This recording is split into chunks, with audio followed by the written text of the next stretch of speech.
Picture this. It's Thanksgiving Day. Picture this. Picture this.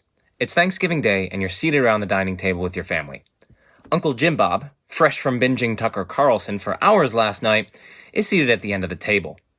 Despite fiascos from years past, your mother insists on seating your cousin Eli, a passionate environmentalist, next to Uncle Jim Bob. She says she wants the seating arrangement to forge a new beginning in the rocky relationship between Eli and Uncle Jim Bob. As the meal progresses, things go relatively smoothly, until Uncle Jim Bob confidently touts the cold weather outside as disproof of global warming. Naturally enough, Eli can't help himself, so he explains to Uncle Jim Bob that just because local variations result in cold weather, that doesn't mean the climate isn't warming. Climate, after all, is different from weather. Uncle Jim Bob retorts, Eli follows suit, they go back and forth, and soon enough they're throwing mashed potatoes at one another. This is what we often think of when we think of an argument. But it's only an argument in the sense of a heated exchange between disagreeing parties. There's another understanding of arguments, however, that interests philosophers. On this understanding, an argument is a collection of statements, one of which is known as the conclusion, and the rest of which, known as the premises, are offered in support of that conclusion. It's this sort of argument that concerns us in this video. Now, arguments have a variety of purposes. Sometimes they're offered to persuade others of the relevant conclusion. Other times, they're offered simply to clarify the logical relationships between claims. And still other times, they're offered to show that a certain collection of statements has an interesting, potentially unforeseen consequence, one which might be welcomed with opening arms, or one which might force belief revision, if, for instance, the conclusion is either an absurdity or a contradiction derived from premises that you accept. But while there are lots of different purposes one might have in mounting an argument, there's actually a formulaic, step-by-step process that you can use to analyze and evaluate basically any argument that comes your way. And it's that process that I'm going to be teaching you in this video. Whether you're a student of philosophy or just a curious thinker, mastering the art of analyzing and assessing arguments will empower you to understand philosophical debates, increase your stock of true beliefs, decrease your stock of false beliefs, help you detect bullshit, and ultimately navigate the grand landscape of ideas with clarity and precision. My goal in this video, in short, is to empower you.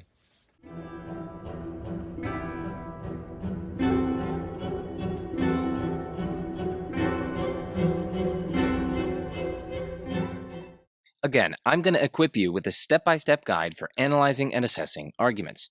Before getting into step 1, though, here's a bird's eye view of all the steps together, which will help orient us as we proceed through each step. So step 1 is to clarify and define terms. Step 2 is to formulate the argument, which consists of 4 sub-steps. First, determine the kind of argument at play. Second, find the main conclusion of the argument. Third, find the premises of the argument. And finally, put the argument in premise-by-premise form. The third step is to determine whether the conclusion follows from the premises. In the fourth step, you examine each premise's justification. This consists in 3 steps in turn. First, assess the epistemic merits of the reasons. Second, assess the connection between the reasons and the premise that they're offered on behalf of. And third, assess the dialectical merits of the reasons. The 5th step is to see if there are reasons to think the premises are false, and the 6th and final step is to be intellectually virtuous throughout this whole process. Let's begin then with step 1, clarify and define terms. So for any argumentative piece you encounter, whether it's a video, book, article, blog, podcast, whatever, the central argument being developed will probably employ some crucial terms, concepts, distinctions, and the like. The first step in analyzing an argument, then, is to get clear on these various terms, concepts, and distinctions operative in the argument. Now, quite often, it's not going to be feasible to obtain clean, necessary, and sufficient conditions for the application of the various terms or concepts operative in the argument. By the way, a necessary condition for the application of a term is a condition that needs to be met for a term to apply to something, whereas a sufficient condition is a condition which, when met by something, suffices for the term to apply to that thing. So, for instance, being a man is a necessary condition for being a bachelor, since one can't be a bachelor without being a man. In other words, one needs to be a man to be a bachelor. But being a man certainly isn't sufficient for being a bachelor, since one can be a man even though one isn't a bachelor. My dad is a clear example here. But anyway, back to my point, which is that often we won't have necessary and sufficient conditions that provide the meaning or application conditions for the terms, distinctions, and concepts within an argument. Still, though, for any crucial terms and distinctions and concepts whose meaning might not be obvious or might admit of multiple interpretations, it's incumbent to flesh out, to some suitable degree, their meanings within the argument. In short, then, the first step consists in simply defining, or at least getting clear on, the relevant terms and concepts and distinctions at play in an argument. The purpose of all this is to prevent merely verbal disputes, since those are largely unproductive and besides the substantive points at issue in most debates. Another purpose is to prevent ambiguity and equivocation within the argument. And overall, when we get clear on terms, that allows us to assess how plausible the premises containing those terms are. And this is the first step because it's kind of a necessary preamble to further engaging an argument, right? If we don't know what the crucial terms in an argument mean, if, in other words, we don't have a good grasp of what its premises and or conclusion are even saying, then there's not much use in proceeding further. But before we proceed further to the second step of analyzing an argument, we should ask, how do we even assess definitions in the first place? Now, sometimes people will offer stipulative definitions, and in those cases, there really isn't much to assess. Other times, however, people are trying to capture what it is to be something, say what it is to be omnipotent, or what knowledge is. Or perhaps they're simply trying to capture the linguistic meaning of a term. In so doing, they'll typically give an analysis of the following sort. X is F if, and only if, such and such condition holds. So X is something, F is some predicate which applies to the thing. It's like, hey, something is omnipotent if and only if such and such holds. Or some subject knows something if and only if such and such holds. When you say X is F if such and such a condition holds, you're saying that such and such holding is a sufficient condition for X being F. And when you say that X is F only if such and such a condition holds, you're saying that that condition is necessary for X being F. When someone gives an analysis of this sort, we can assess their analysis by first seeing if something could be F, even though that condition here doesn't hold. If so, then their analysis is simply mistaken, since its claim that such and such holding is necessary for being F is then simply false, right? Because something can be F without this condition holding, so that's not necessary for something being F. We can also assess an analysis by seeing if that condition could hold even though something isn't F. If so, then their analysis is again mistaken, since its claim that that condition is sufficient for being F is simply false. Third, any such analysis should be illuminating, in the sense that the notions it employs within the analysis shouldn't be more mysterious or less clear or less understandable than the notion being analyzed. And finally, any such analysis should be non-circular, in that it shouldn't analyze a notion by employing that very notion for which we sought an analysis. Right, like it wouldn't be a good analysis of knowledge to say that some subject knows that P, if and only if they believe that P, and that belief counts as knowledge. Like, no, that's a circular analysis. You employed the notion of knowledge in your account of knowledge. All right, so that was just a brief crash course on how to assess definitions and analyses when they're non-stipulative. But stepping back, when we've gotten clear on the terms and concepts and distinctions within an argument, and when we've adequately assessed any analyses being offered to capture the essence of something or the linguistic meaning of some term or the application conditions for a term or concept, once we've done all that, we can then proceed to the second step of argument analysis, which is to formulate the argument. So at this point, we've achieved some clarity on the various notions at play in the argument. It's time to actually formulate the argument in premise-by-premise form. Doing so makes it super easy to pinpoint exactly where an argument's strengths and weaknesses are. And it'll also make you incredibly precise in your assessment of the argument, since you'll be able to locate exactly which step in the argument is problematic, say a particular premise, or perhaps the relationship between the premises and the conclusion. Now, there are actually 4 substeps within this step. The first substep is to determine what kind of argument is being presented.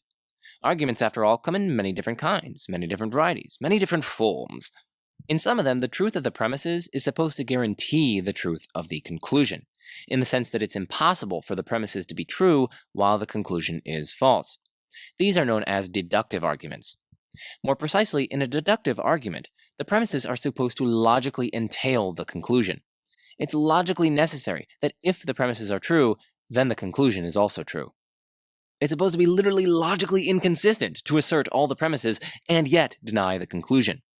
In doing so, one would simply contradict oneself. And so in that sense, for a deductive argument, it's supposed to be the case that if all the premises are true, then the conclusion must also be true. Right? If the conclusion weren't also true when all the premises are true, then we'd have a contradiction on our hands. This is what it means for the truth of the premises to guarantee the truth of the conclusion. An example of a deductive argument could be something like this. Premise 1, if I'm in Indiana, then I'm in the United States. Premise 2, I'm in Indiana. So 3, I'm in the United States. Here, it cannot be the case that the premises are true while the conclusion is false.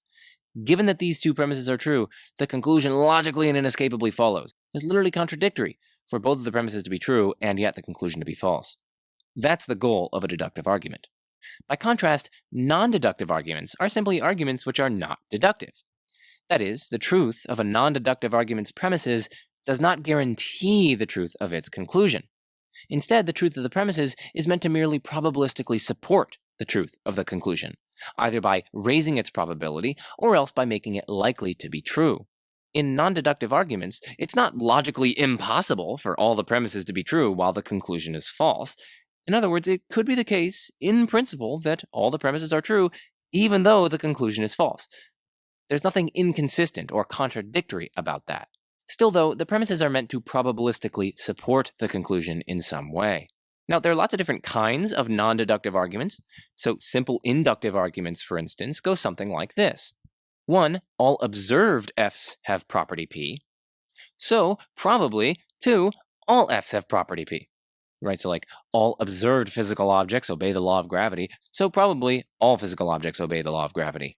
In an argument like this, the proponent of the argument will often explicitly conclude that it's simply probable that all f's are g, since people often want to signal that they intend to present a non-deductive argument. And of course, keep in mind that you can kind of turn any non-deductive argument into a deductive argument if you add a premise which just says, hey, if all those premises are true, then the conclusion is true. Well, yeah, sure. Then in that case, given the truth of all those premises, namely all the original premises plus that linking premise that I just mentioned, that conditional claim, yeah, those premises altogether guarantee the truth of the conclusion. So anyway, I'm getting ahead of myself, and if that didn't make too much sense, don't worry about it. All right, another kind of non-deductive argument is an abductive argument. It's also called abduction, or inference to the best explanation, which is a form of reasoning wherein we conclude that the best explanation or account of some range of phenomena is probably true. More specifically, it takes the following form. For some collection of evidence, a specific hypothesis not only provides a good explanation of that evidence, but explains the evidence better than any available rival hypothesis. And from that, we conclude that probably the specified hypothesis is true. Now, there are lots of other kinds of non-deductive arguments, but that suffices for present purposes.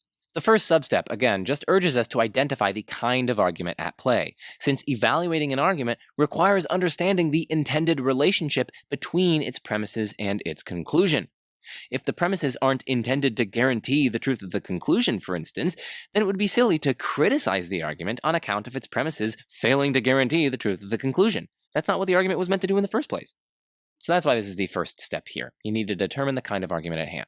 But once you've done that, you can move on to the second substep, which is to find the main conclusion. Now, identifying the main conclusion being argued for at this stage is crucial, since it orients you well prior to locating the reasons or premises that are supposed to be building up towards this ultimate conclusion. Right? Most often, the premises are there for the sake of the conclusion, and so identifying the conclusion will help you better formulate the premises and the structural relationships between them that are needed in order to deliver the conclusion. How do you identify the main conclusion, you ask? Well, oftentimes it'll be obvious, but when it's not, you can use conclusion indicators. These are certain common phrases that signal or indicate when an author is drawing a conclusion. These are going to be words like so, therefore, hence, accordingly, thus, consequently, yes indeed. Because of this, it follows that, as a result, for this reason, this means that, we can conclude that, which implies that, or entails that, or shows that, etc. Right. When these sorts of words show up, your eyes should light up, since they almost invariably mean that the author is drawing a conclusion or making an inference from what's gone before. Now, do be wary of intermediate conclusions. These are like little sub-conclusions that are reached along the way in building up to the main or ultimate conclusion, and which are often used as premises that, together with other premises, lead to the ultimate conclusion. Usually sub-conclusions occur when a conclusion indicator word is used in, like, the middle of a paragraph, and after which further reasons or premises are presented, which, together with that sub-conclusion within the middle of the paragraph, lead to the ultimate conclusion. Again, that's just a general trend. There are lots of different exceptions, etc. My point here is just to be wary. Be wary of intermediate conclusions, because they're different from the ultimate or main conclusion of an argument. Now, once you've identified the main conclusion, the next task in the next substep is to identify the premises being used to support or lead to that conclusion. These are basically the reasons put forward on behalf of the conclusion, or at the very least, they're claims from which the conclusion is supposed to follow. Right? Remember, not every argument's purpose is to convince others of the conclusion, so the relevant premises might not actually be intended to lend support to the conclusion.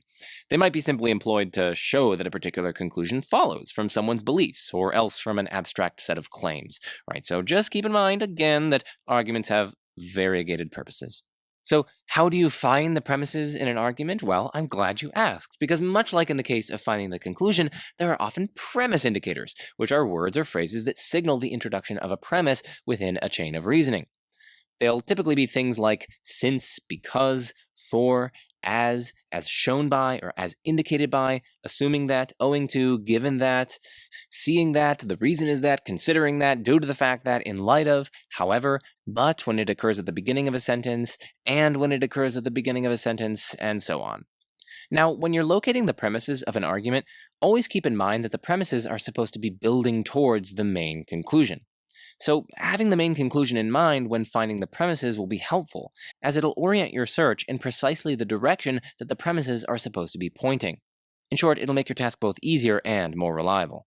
Once you've found the premises, you can then put the argument in premise-by-premise form, which is the final substep within step 2. Putting an argument in premise-by-premise form really just amounts to taking the premises you've identified, listing them in a numbered order, noting the logical connections between them if any of the premises are also sub-conclusions, and then finally listing and numbering the main conclusion afterwards with a note on the logical connection between that conclusion and the relevant premises from which it follows. So in other words, you want to construct the entire argument, start to finish, revealing its premises, its conclusion, and the logical connection between them. This is also where you'll use your answer to step 2.1, wherein you determine the kind of argument at play. What kind of argument being offered dictates the form in which you should construct the argument. Now, in the rest of this section, I'll be making my points about deductive arguments specifically, but what I say generalizes quite easily to non-deductive arguments as well. So, in the abstract, the goal of this fourth substep is to construct something like the following. You've got each of the premises that you've identified, you've got the main conclusion that you've identified, you've listed them in a numbered order, 1, 2, 3, 4, and next to the conclusion, you have a note here about the logical connection between the premises and the conclusion. In particular, you want to note from which premises the conclusion follows. This is basically just the abstract form in which you should be putting the argument. This is the premise-by-premise form that I'm referring to. So, let's take an example here. Premise 1, if time travel is possible, then you could travel back in time and kill your grandfather before he begets one of your parents. Premise 2, if you could travel back in time and kill your grandfather before he begets one of your parents, then you could bring it about that you never exist. Premise 3, but you cannot bring it about that you never exist. So, this conclusion follows from 1 through 3, time travel is impossible. I'm not saying here that I accept this argument, I'm not saying here that I reject this argument. This is an example of the premise-by-premise form in which you should be putting your arguments. Again, for deductive arguments. Now, note that it's pretty important to have the exact same wording between premises when the premises are intended to link together in certain ways, since otherwise there's no guarantee that a portion of one of the premises will have the same meaning as the corresponding portion in another of the premises. You want the contents of the premises, which are supposed to link up in certain logical ways, you want them to be saying the exact same thing. So really try to strive to make it such that there's the exact same wording between the premises when those premises are supposed to link up in certain ways. And by the way, an alternative and totally acceptable way to number premises and conclusions could instead be something like this. Instead of doing like 1, 2, 3, 4, you can do like P for premises, C for conclusion or conclusions, in the case of subconclusions, and you can kind of just number them like that. So you have P1 for the premise, P2 for the premise, and so on, and then C for the conclusion. And again, note that sometimes there will be an intermediate conclusion, or subconclusion, which serves also as a premise that, together with other premises, leads to the ultimate conclusion. That would look something like this. You got premise, subconclusion, and you want to make a note about the premises from which the subconclusion follows. Then you have a further premise, say, maybe even extra premises, maybe even further subconclusions, etc. And then ultimately you have the main conclusion. And again, note from which lines the conclusion follows. Here's an example of that. 1, whatever begins to exist has a cause. 2, the universe began to exist. 3, so the universe has a cause.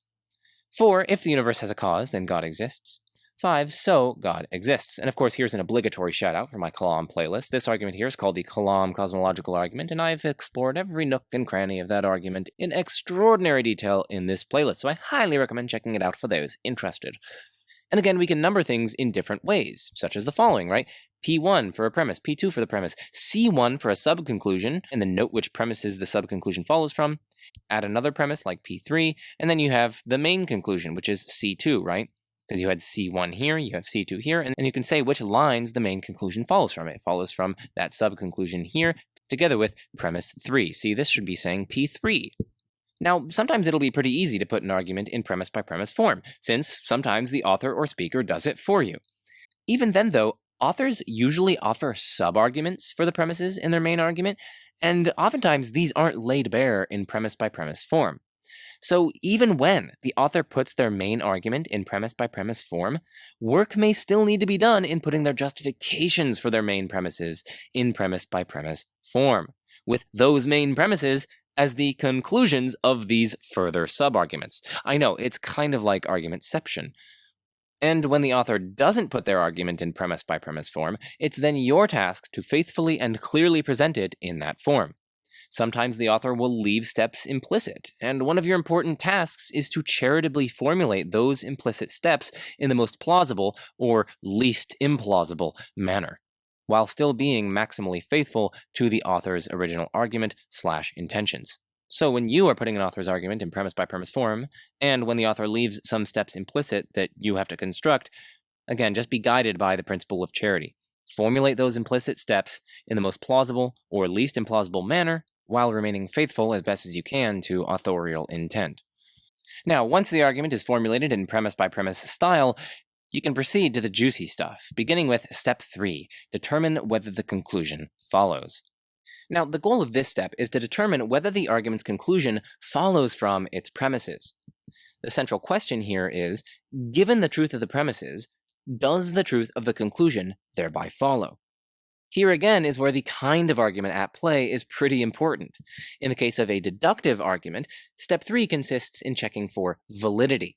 Remember, in deductive arguments, the truth of the premises is supposed to guarantee the truth of the conclusion. A deductive argument is valid when that condition really is met. That is, when the premises, if true, really do guarantee or logically entail the conclusion. In other words, in a valid deductive argument, it cannot be the case, in principle, that all the premises are true while the conclusion is false.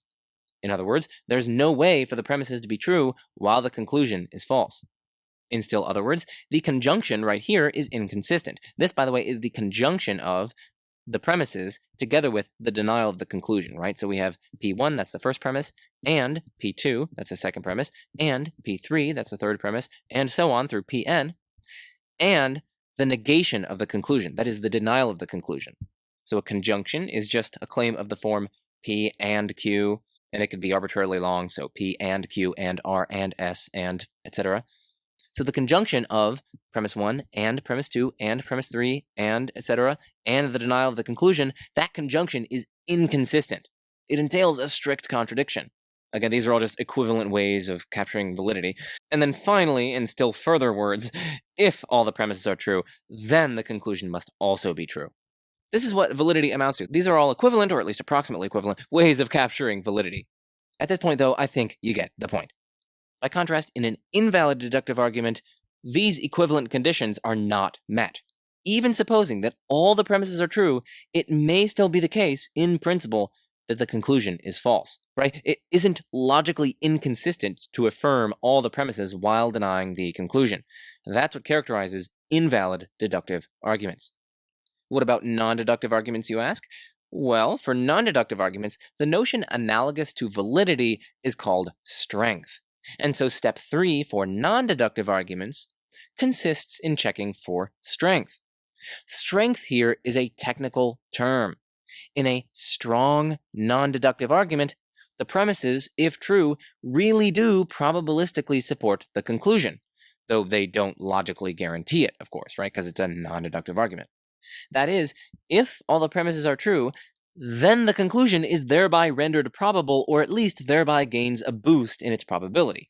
Right? Which standard should be used will depend on the kind of non-deductive argument at play, and in particular, whether the premises are meant to make the conclusion probable, or whether they're merely meant to increase its probability. So, in a strong, non-deductive argument, the conclusion does, in fact, probabilistically follow from the premises. The premises, if true, probabilistically support the conclusion, right? So to assess strength and validity, you first ask if the premises are true, right? So assuming the premises are true, does the conclusion thereby logically follow in the case of deductive arguments, or does it probabilistically follow in the case of non-deductive arguments?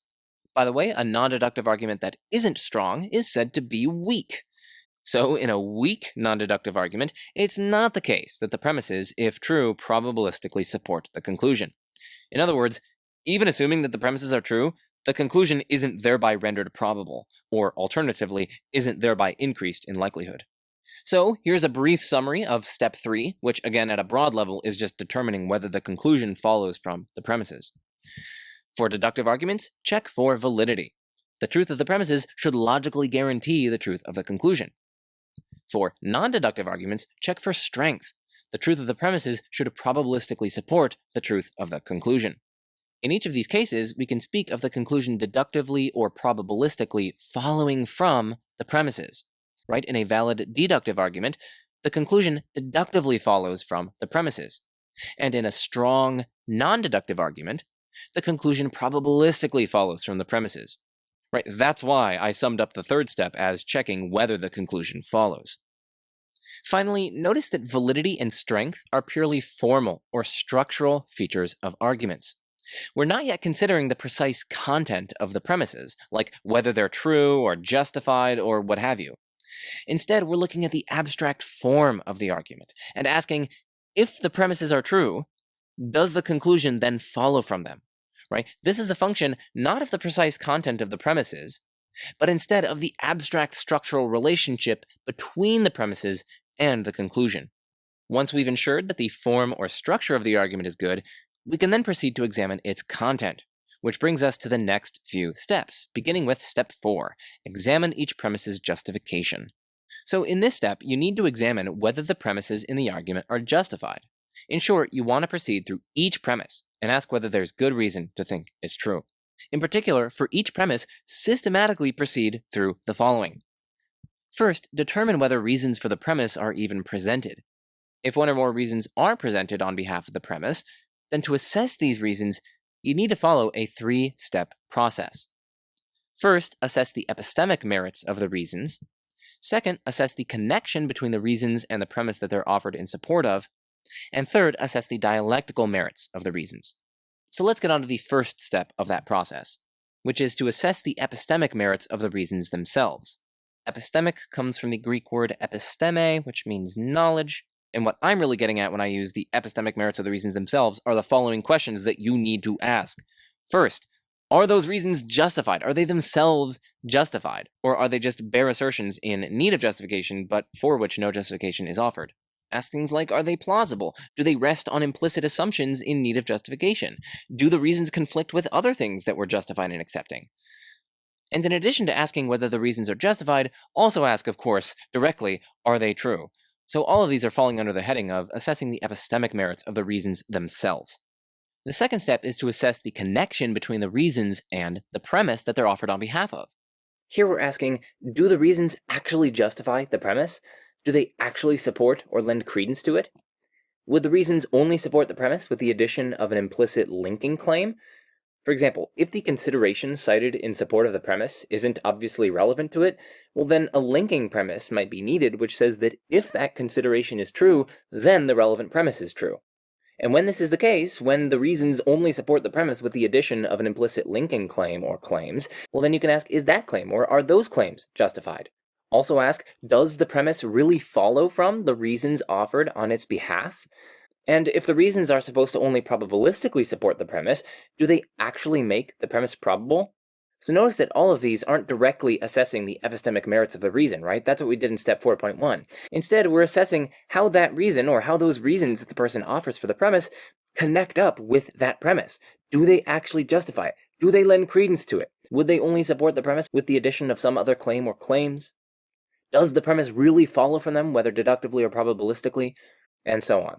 These are all about the connection or the relationship between the reasons and the premise for which those reasons are offered. Now, I think it'll be helpful here to illustrate this second step behind examining a premise's justification. Suppose you and your spouse are renovating your kitchen, and suppose you go to a local kitchen designer with various kitchen displays at their store. You look at one of the kitchen displays, and the walls in the display appear yellow. Your spouse wants to model your kitchen on this display, but you remember that one of your kids has a pathological fear of yellow walls. You try to convince your spouse not to model the kitchen on this display by using the following argument. 1. The walls in the display are yellow, and you cite their appearance as the reason favoring this premise. 2. If the walls in the display are yellow, then if we model our kitchen on the display, we'll trigger our child's fear. 3. So, if we model our kitchen on the display, we'll trigger our child's fear. And since you both want to avoid triggering that fear, you conclude that you shouldn't model the kitchen on the display. Your spouse, however, isn't convinced by your argument. They point out that the lights in the store were yellow-tinted lights. It says so on the website, and the store owner confirmed this over the phone. As a result, the lights make any light-colored wall appear yellow, including light-colored walls that aren't actually yellow.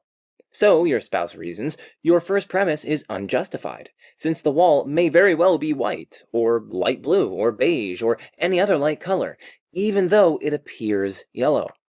Since there isn't any antecedent reason to expect the wall to be yellow as opposed to any other light color, and since any other light color would equally result in the wall appearing yellow given the yellow-tinted lights, we are unjustified in concluding that the wall is yellow just on the basis of its appearance.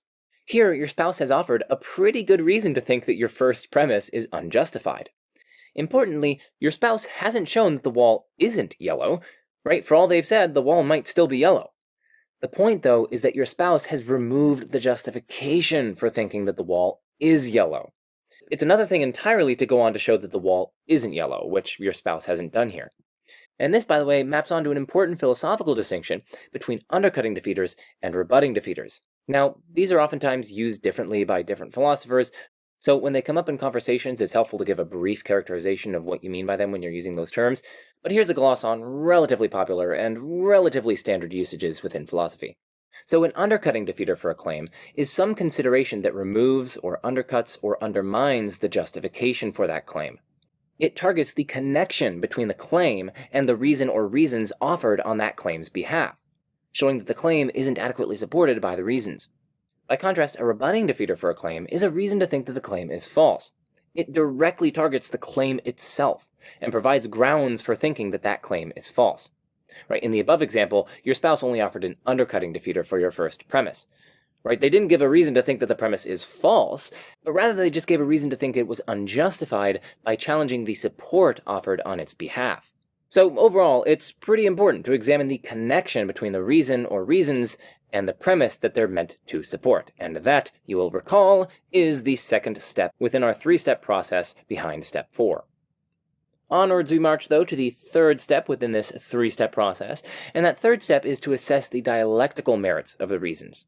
Whereas in the first step you assess the epistemic merits of the reasons, and the second step you assess the connection between the reasons and the premise, here you are assessing the dialectical merits of the reasons. A dialectic, by the way, is just a kind of argumentative context or environment. Assessing the dialectical merits of the reasons, then, will amount to assessing how appropriate they are in the relevant argumentative context. So we're asking things like, are the reasons question-begging? Do the reasons beg the question in the context at hand? That is, do the reasons presuppose the truth of the very premise they're supposed to support? Or do they presuppose the truth of the ultimate conclusion that the main argument is meant to support? Would one already have to accept the relevant premise or conclusion in order to be justified in accepting the reason offered on behalf of that premise? If these sorts of conditions are met, then the reason is simply question-begging in the relevant context. Of course, it's also worth asking directly whether any premise in the original argument begs the question. Ask yourself, is it the case that only those who already accept the conclusion would be in a position to accept the premise? In order to justifiably accept the premise, would you already have to accept the conclusion? When these sorts of conditions hold, the premise, or the arguer proposing the premise, is said to beg the question. In begging the question, one assumes the truth of the very thing one is trying to support. Also ask within this third step whether the reasons illicitly shift the burden of proof, which is another notable dialectical infelicity. Ask, do the offered reasons illegitimately shift the burden of proof away from the proponent of the argument and onto the argument's detractor? Here's an example to illustrate this sort of mistake. Smith says, here's an argument for God's existence. 1, whatever begins to exist has a cause. 2, the universe began to exist. 3, if the universe has a cause, then God exists. 4, conclusion, say God exists. Jones says to Smith, well, why should we accept that first premise? To which Smith responds, well, why on earth should we think that something can begin to exist without a cause?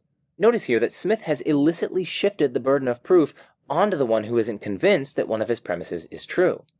But the onus is on Smith to positively establish the truth of his premise.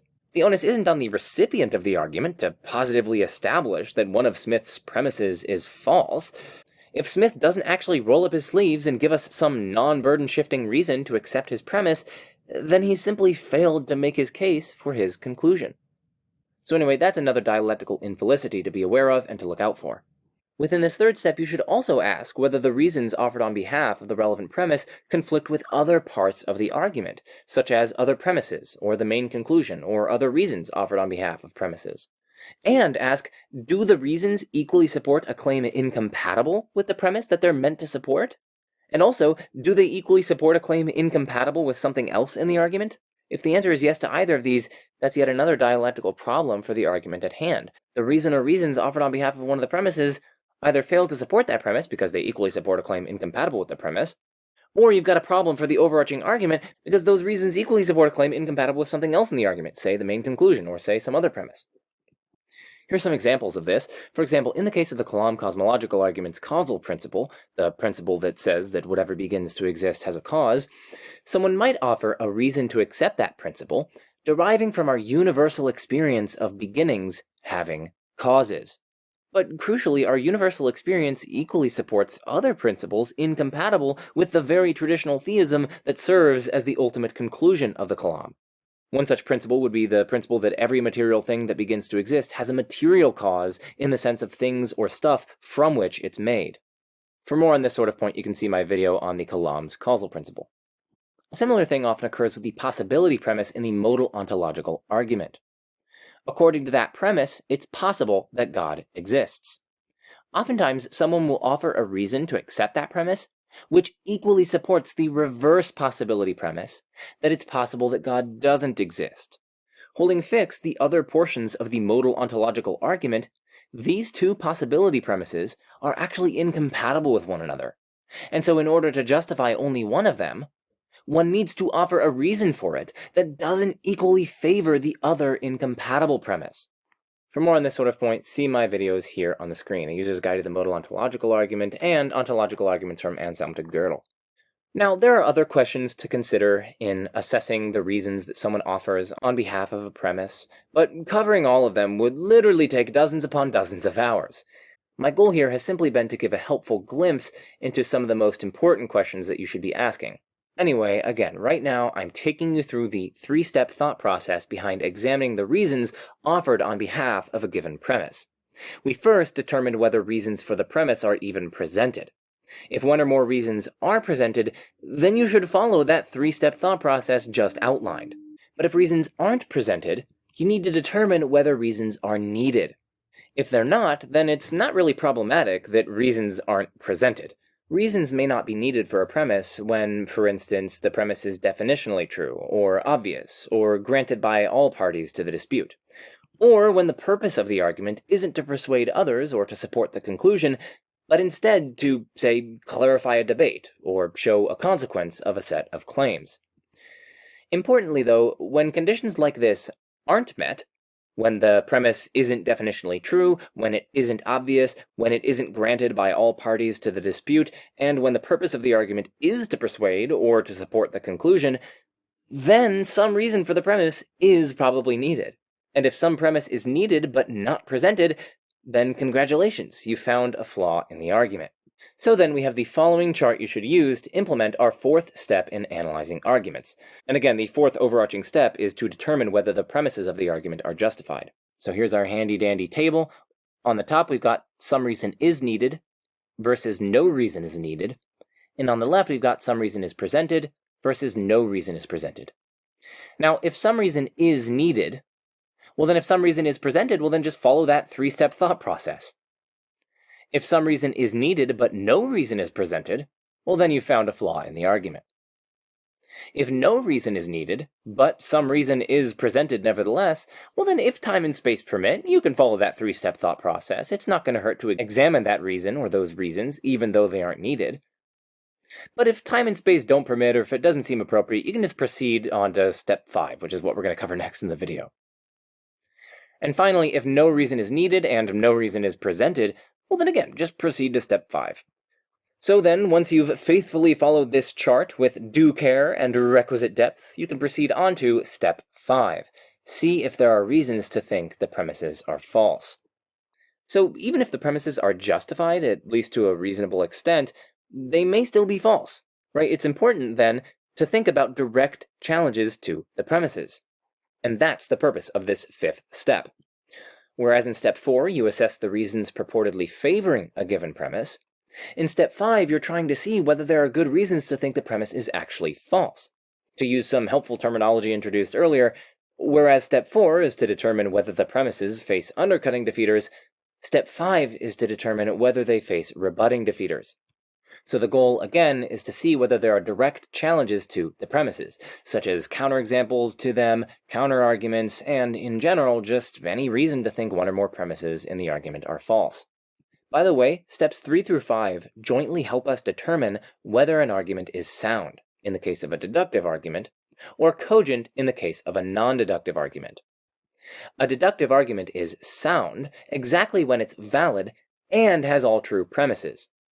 We determined validity in step 3, and steps 4 and 5, wherein we examine reasons for and against each premise, help us determine whether all the premises in the argument are true. For non-deductive arguments, cogency is the analog of soundness. A non-deductive argument is cogent exactly when it's strong and has all true premises. If you recall, we determined strength in step 3, and again, steps 4 and 5 help us determine whether the argument's premises are all true. A final thing to consider is that there may be indirect reasons for thinking one or more premises are false in the form of direct reasons for thinking the conclusion is false. After all, if you have independent grounds for rejecting a conclusion, and the conjunction of the premises entails the conclusion, well then you thereby also have grounds for rejecting the conjunction of the premises. That is, you thereby have grounds for thinking that at least one of the premises is false. After all, an argument isn't some magical entity with force to compel a conclusion. Ultimately, all an argument by itself can show is that a certain conjunction of claims is inconsistent. In particular, an argument, or more specifically a valid deductive argument, shows only that the conjunction of the premises together with the denial of the conclusion is an inconsistent conjunction. Crucially, this by itself doesn't tell you what to believe. It only tells you that you can't consistently believe all of those conjuncts. You can't consistently believe all of the premises while also denying the conclusion. Sure, maybe you'll believe all the premises and infer that the conclusion must then be true. But maybe instead you'll believe the denial of the conclusion, and then infer that at least one of the premises must be false. By itself, an argument is silent about which of these options is the correct way to go. Arguments, in other words, don't dictate any particular way in which one should form beliefs. They really just impose a constraint. They tell you that you can't believe all the premises while denying the conclusion. Of course, the proponent of the argument will probably try to convince you to accept the premises and hence to infer the conclusion, perhaps by adducing additional reasons on behalf of the premises under contention. But note that the argument by itself doesn't tell you what to believe. So then, when confronted with any argument, you really just have to assess how the weight of reasons favoring the premises compares with the weight of reasons for denying the conclusion. Perhaps in your view, the reasons for denying the conclusion are stronger on the whole than the reasons for accepting all the premises. In that sort of case, the reasons for denying the conclusion are indirectly reasons for rejecting at least one of the premises. So then, that's the final task within step 5. Balance the weight of reasons bearing on the conclusion with the weight of reasons bearing on the conjunction of the premises. If you find that the reasons for denying the conclusion are stronger than the reasons for accepting the conjunction of the premises, then you can justifiably conclude that at least one of the premises is probably false. By the way, if you're curious to explore some philosophical questions about the nature, purpose, and limitations of arguments, I highly recommend checking out my video with Dr. Graham Oppy here, or Graham's article, What Derivations Cannot Do. Links to both of those, as well as anything else that I shout out in this video, will be in the description. Onwards we march, though, to the sixth, final, and most important step. Be intellectually virtuous. Argumentation shouldn't be seen as a game. It should be seen as a mutual endeavor among parties jointly trying to find truth. Excelling in this endeavor, and maximizing your chances of getting the truth, requires the parties to have various intellectual and, indeed, moral virtues.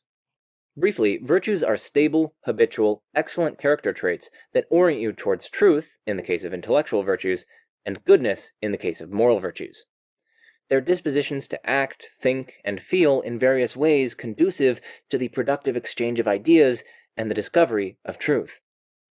Without intellectual virtues underlying your engagement with arguments, you're like a sailor, lost at sea, with nothing to appropriately orient you towards the destinations of truth and greater understanding. Here, then, are some virtues to try to cultivate. The first is intellectual curiosity, or a burning desire to know, to learn, and to understand. Intellectually curious individuals despise intellectual laziness, which is the preference for believing what one has always believed because it's comfortable or reassuring or what have you. Curious folks dare to pursue issues further and deeper, thereby achieving a greater understanding of the topic at hand. Ask questions. Dare to discover more. Intellectual autonomy, or thinking for yourself, making your pursuit of truth your own, and not just passing the buck to others to do the hard thinking for you. This virtue is a matter of taking charge of your intellectual journey, minimizing deference to others, and equipping yourself with the knowledge, skills, and tools to build the best worldview that you can. Intellectual humility, or recognizing, being sensitive to, and owning up to your limitations, including limitations in knowledge, limitations in analytical abilities, limitations in your awareness of the range of reasons bearing on a question, and so on. Recognize that there are probably further considerations of which you aren't aware or that you haven't taken account of. The landscape of reasons is vast indeed, and our minds are quite puny. Intellectual responsibility, or being cautious and diligent in characterizing views, in seeking out objections to your views, and so on. This will also involve being quick to listen and slow to speak, as well as being charitable in one's interpretations of others. Intellectual perseverance, or going deep, embracing struggle, and being dedicated to expand your awareness of the grand landscape of ideas, views, reasons, arguments, etc. Like intellectual curiosity, intellectual perseverance is a committed rejection of intellectual laziness.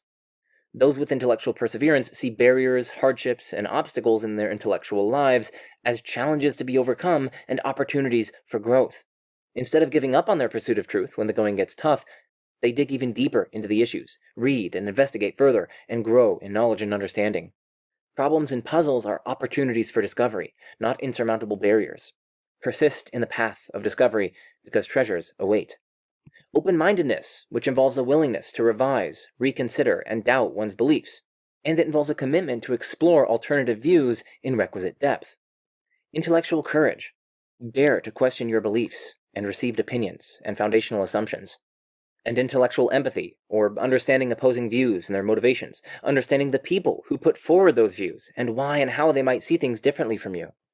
All of these virtues and more are things that you should really be trying to cultivate, because they serve as the foundation for good philosophy and good argumentation. But you may be wondering, what are some, tangible tips that I can use to try to cultivate these virtues? Well, I'm glad you asked that, because I have 12 tangible tips that you could use and put into practice. First, have the mindset that you're actually on the same team as those you're arguing with. You are fellow explorers on a journey towards greater understanding and truth. This mindset also humanizes others, as you won't be seeing them as an opposing tribe or team to be crushed and defeated. Second, don't go into conversations and arguments with the sole aim of convincing the other person, or showing them to be silly or irrational. Instead, go in willing to learn from them and willing to be mistaken. That's how you grow, right? Otherwise, you'll become entrenched and calcified in your ways, resistant to deepening your understanding of the issues. Third, say "I don't know" when you genuinely don't know something. Making something up on the spot to save face will only entrench you in your current ways and prevent further growth. Be willing to live with uncertainty and face not knowing how to respond to certain points. And in general, just be far more willing to say, "I don't know," or "I haven't sufficiently researched this topic to have a firm view on this matter," or things like that. Fourth, put truth and love center stage. Orient yourself towards these instead of winning a debate, or crushing an opponent, or proving your rationality, or any other ego-gratifying aim that reveals only pride and insecurity. Fifth, diversify your information sources. Don't just indoctrinate yourself with one-sided media or content that'll only serve to confirm your pre-existent beliefs. Seek out objections to your views. Don't content yourself with mediocrity. Strive to challenge yourself and your views. Strive to increase your stock of true beliefs and decrease your stock of false beliefs. Strive to achieve an ever better understanding of reality. If you lock yourself in an echo chamber and only listen to, say, theist content, or only listen to atheist content, you're invariably going to get a skewed picture of the issues. You won't hear the best arguments from the other side, or the best responses to the arguments of your own side. In short, ditch the echo chambers and consume information from a variety of different viewpoints. Also make friends with people of different backgrounds, worldviews, life experiences. All of this will help you take on and better understand the perspectives of others. Right? Really try to see the issues from their point of view, with their background information, values, and circumstances. And I'm beginning to notice how, all of this is the complete opposite of Twitter, which is just a festering cesspool of epistemic vice. So anyway, just be careful what you swim in. By the way, if you want updates on my videos and research and other fun stuff like that, you can follow my Twitter, Majesty of Reason. Anyway, back on track. Sixth, explore, don't expose, and rid the game mindset. Right, think of yourself, when you're analyzing arguments, as an explorer, searching for truth, rather than as an exposer. That is, someone who's trying to expose others as ignorant or stupid or mistaken or what have you. Also, rid yourself of the game mindset, right? You're not scoring points by criticizing an argument. You're not helping your team, quote-unquote, win, or the other team, quote-unquote, lose. This sort of mindset only fosters tribalism and generates heat rather than light. It prevents productive, truth-oriented, and love-oriented exchange of ideas among disagreeing parties. Seventh, know that you are not your ideas. Seventh, know that you are not your ideas. When you identify yourself with your ideas and beliefs, when you sew those into the very fabric of your being, any attack on those ideas or beliefs is seen as a personal attack. You'll then get defensive, which erects barriers to revising your view in light of good criticisms. The solution, then, is to maintain some distance between you as a person and your ideas and beliefs. In that way, you're less likely to get defensive when those ideas and beliefs are criticized, which in turn makes you more receptive to good criticisms and hence more likely to gain a better picture of reality. Remember, your value isn't tied to the ideas you have or the beliefs you hold. Eighth, put away the boxes. When conversing and arguing with others, put away your caricatures of the kind of person with whom you're interacting. No one perfectly fits a predetermined stereotype. No one fits perfectly into your conceptual boxes, in other words. We each have our unique views, personalities, skills, and ideas that we bring to the table in having conversations. And you're only going to obstruct the productive exchange of such ideas when you filter everything that the other person says through your preconceived lenses of what they're like. So again, put away those boxes, take off the lenses, and really listen. I should also say that each of us is a work in progress, right? None of us is going to perfectly fulfill and perfectly satisfy all of these all the time. I myself fail constantly with respect to these. The point, though, is to really try to have a dedicated commitment to these, and to try to see our deviations from these as failures of ours to live up to our ideals. So no, I'm not pontificating from this sanctimonious, holier-than-thou position. Oh, I'm so virtuous and these plebs need to be educated about the virtues. No, I'm trying to help you and I'm trying to help me in this process. Okay, ninth, go slowly. It's alright, in fact, preferable to go slowly when analyzing arguments. Philosophy, and truth-seeking in general, requires slow, methodical, systematic, thoughtful reflection. Take your time, then, when engaged in disputes with others. Quote-unquote clever gotcha-type remarks only alienate your interlocutors. It's best to avoid such gotcha phrases and comebacks. 10th, steelman, don't strawman. When you steelman someone else's argument, you actually strengthen the argument for them. You'd be surprised at how much it reduces tension and tribalism within discussions when you literally take your interlocutor's argument and improve upon it. It reveals a commitment to getting to the truth of the matter rather than simply shooting down the other person and quote-unquote winning. 11th, generally avoid psychologizing. Too often we spot potential psychological roots in others and their views while failing to see the psychological roots of our own beliefs and worldview. Psychological influences on our beliefs are mostly inescapable. It's part of the human condition. It's best, though, to focus on reasons, not psychological origins. When you psychologize others, they almost invariably become defensive, which in turn hinders the productive exchange of ideas because it makes them less receptive to your ideas and criticisms. It also makes you less receptive to other people's ideas and criticisms, because it tends to foster a superiority complex. Oh, these poor benighted souls are afflicted by all these psychological influences and psychological origins of their beliefs, but no, I am way above that. You can see how that mindset will probably affect your receptivity to other people's ideas. 12th and finally, de-weaponize. Arguments are not weapons, and they're rarely knocked down. Recognize room for rational disagreement. Use arguments as tools to probe the nature of reality. They're like illuminating flashlights. They don't force or compel agreement, they invite collective exploration. And finally, I want to close with 3 tips on how to ruin your worldview, with the help of one of Dr. Josh Rasmussen's videos from his YouTube channel, Worldview Design.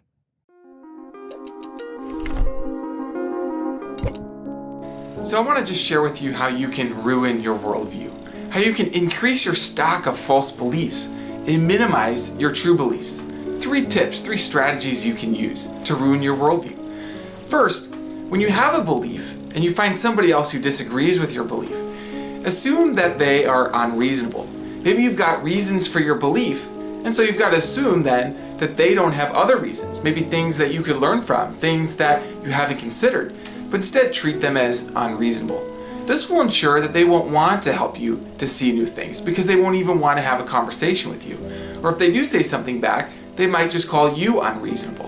And so this will lead to polarization and the crumbling and ruining of your worldview. The second thing that you can do to increase your stock of false beliefs is spend a lot of time exposing the problems in other people's beliefs. Spend more time critiquing and analyzing beliefs that you think are false than critiquing and analyzing your own beliefs, things you already think are true. This will ensure that you will find the specks in other people's eyes and totally miss the plank in your own eye. And so the false beliefs that you have, you'll never see them, and that will continue to happen in your mind and block you then from correcting a false thinking in your own thinking. A third thing to do to ruin your worldview is to let other people think for you. Be part of a group and let that group tell you how you should think. So for example, if you feel like you're associated with a particular political party and somebody whom you respect cites a scientific source that supports existing beliefs you have, automatically assume that that scientific source is credible and that the person who's citing that is reliable. Don't check it for yourself, just believe. Just believe along with your group. Never critically think about your group, and for sure, don't spend time in another group being friends with them, seeing what it's like to be them. This way, you will ensure that your beliefs that are not true, not matching up with reality, are never exposed to be false, and you continue to build a faulty thinking. All of these 3 tips have in common tribalism. So if you want to just remember how to ruin your worldview, just think of this word tribalism. If you're tribal, that means that you seek, instead of truth, you seek maintaining a tribe. You protect your people. This is why you believe what your people believe. This is why you don't spend time criticizing your own thoughts or the thoughts of your people. Instead, you focus on people outside your tribe.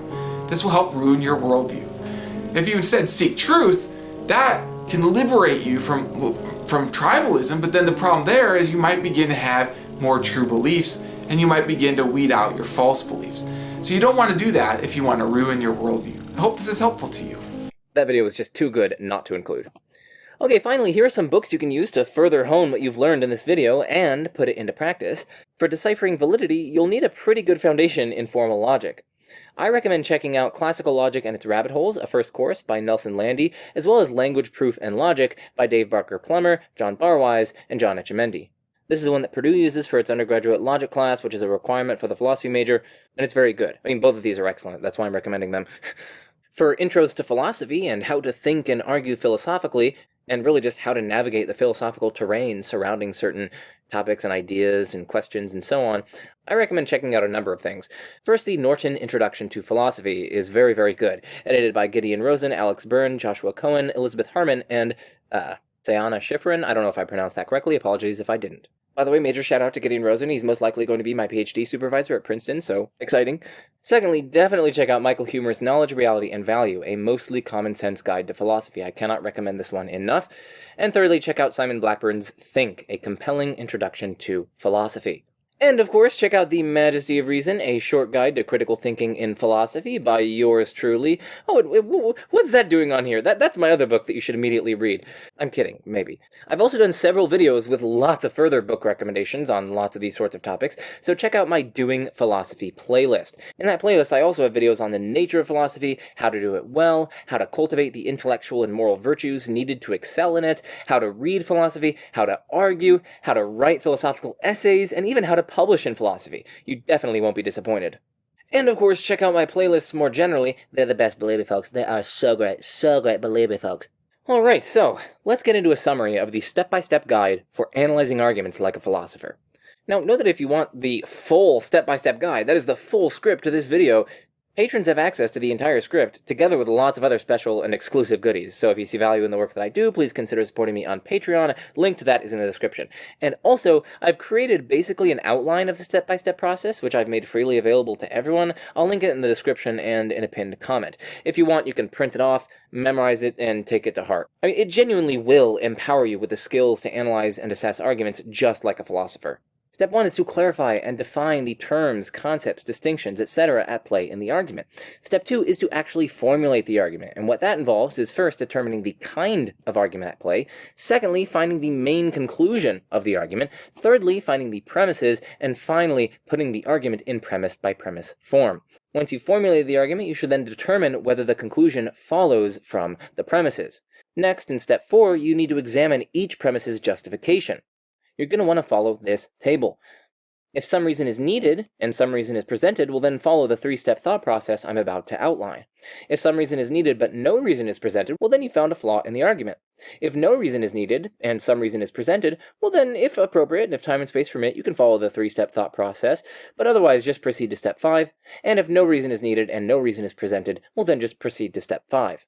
So what then is that three-step thought process? Well, first you assess the epistemic merits of the reasons, second you assess the connection between the reasons and the premise, and finally you assess the dialectical merits of the reasons.